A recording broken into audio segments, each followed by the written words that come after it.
I know I'm a little late, but Mulan came out on Disney Plus September 4th. That means it's time to rank all 18 Disney live-action remakes from the worst to the best.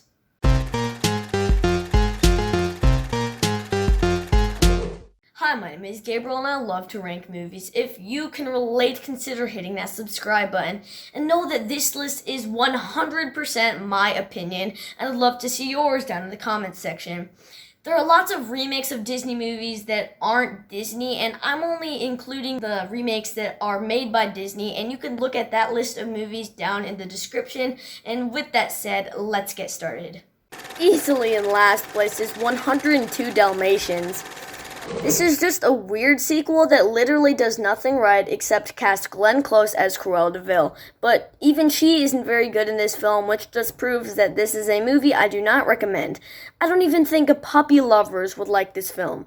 And that's saying something. Next up in 17th place is Rudyard Kipling's The Jungle Book. This is a very loose adaptation of the animated Jungle Book because the animals don't talk, and that takes away some of the goodness. All of the music is gone, that takes away some of the goodness, and honestly, I thought this film was really boring. It's supposed to be an action-packed adventure film, but I really don't think it's that exciting or good. Number 16 is Alice Through the Looking Glass. All of the Tim Burton films for me are just meh. This one especially because all of the plot lines they use answer questions that none of the audience want to hear or engage with. This is a huge step down from both previous Alice in Wonderland movies, and even those I didn't think were all that good, so this definitely deserves to be one of the worst Disney live-action remakes. Number 15 is Maleficent, Mistress of Evil. I actually don't think this film is that bad, so I don't really get all the hate this film gets. There are some obvious problems with it, one being it has too many plot lines, so it's really just a generic Disney film for me. As you know, this film does have Maleficent's name in the title, but she actually has a short amount of runtime in this film. Can't you just pick a main character, Disney? Coming in at number 14 is Alice in Wonderland. This film is supposed to be a weird family flick, and it is weird, but the family part, a giant monster gets stabbed in the eye with a knife. Family? Alice chops off the head of a dragon-looking creature. Family? Tim Burton seems like the right person to make this film, but he makes it too much of a heroic action film than an absurd Disney classic. Then I have Maleficent. Maleficent was one of the most intimidating villains of Disney movies right until this came out. I'm not saying Angelina Jolie was bad in this role, she was actually very good, but Disney decided to turn Maleficent good at the end. Can't a villain just stay a villain? Although the original Sleeping Beauty is considered a classic today, maybe Disney made Maleficent only to cover up the fact that Sleeping Beauty bombed at the box office when it first came out. Then I have Pete's Dragon. I think this film hits a lot of the right notes, including how emotional it can be, how action-packed it can be. I just think that it drags out a little bit, and I would prefer the original over this film. But if you liked the original, this film is definitely worth the watch. Number 11 is Dumbo. You might be surprised this film is this high, but I do think it is a good movie. The original Dumbo was only around 1 hour, so the studio added lots of new things, and I honestly like this film better. I really think all of the cast gives their A-game in this film too. We've got Michael Keaton, Danny DeVito, Colin Farrell, all great actors. The climax of this film is also really exciting. Just like Alice in Wonderland, Tim Burton also made this film, and I think this is truly one of his best. Kicking off the top 10 is 101 Dalmatians.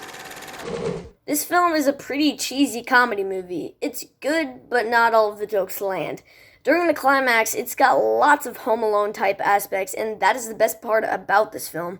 Glenn Close is very good as Cruella de Vil, one of the best villains Disney has made, and to put on top of that, John Hughes wrote this film, so yeah.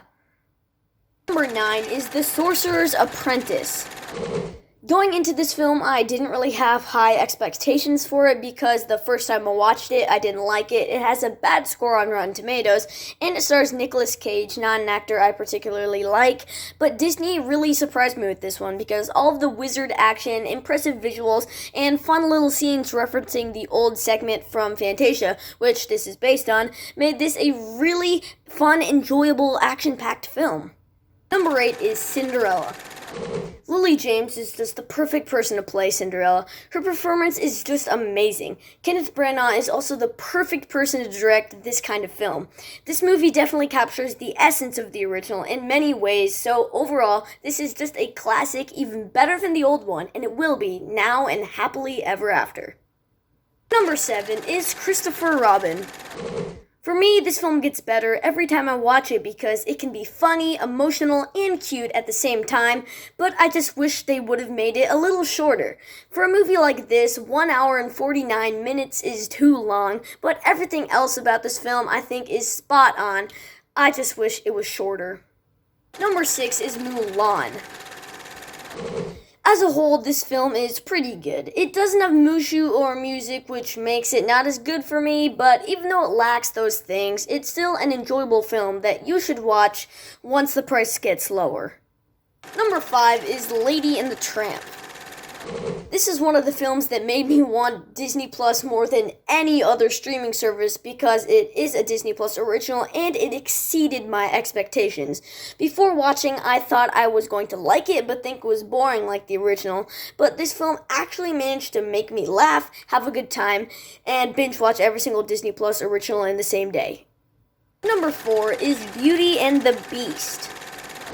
This film has a perfect cast, amazing songs, except for when the auto-tune on Emma Watson's voice becomes apparent, and a great attention to detail. Beauty and the Beast gives us a beautiful retelling of the Disney classic. Kicking off the top 3 is The Lion King. With special effects that will blow your mind, another all-star cast, and being just plain hilarious, The Lion King is a visual achievement within Disney's group of classic family films. My runner-up is Aladdin. Aladdin retells the iconic story with amazing visuals and yet another great cast. Even though I would choose the original over this remake is another great Disney film that will have you on the edge of your seat, but also make you laugh till you cry. But in first place is The Jungle Book. As a first grader, I loved this film, and today I still do because it is absolutely amazing. It is one of the most enjoyable films I've ever seen, and it is literally one of my favorite films of all time because it is just one of the best films ever made. Hi guys, thanks for watching. If you're new to the channel, make sure to hit that subscribe button and click the bell icon to be notified when I upload a new video. Sorry I couldn't get this video out sooner. Mulan came out 2 weeks ago. Sorry, just stay tuned and subscribe to Cinema Ranks.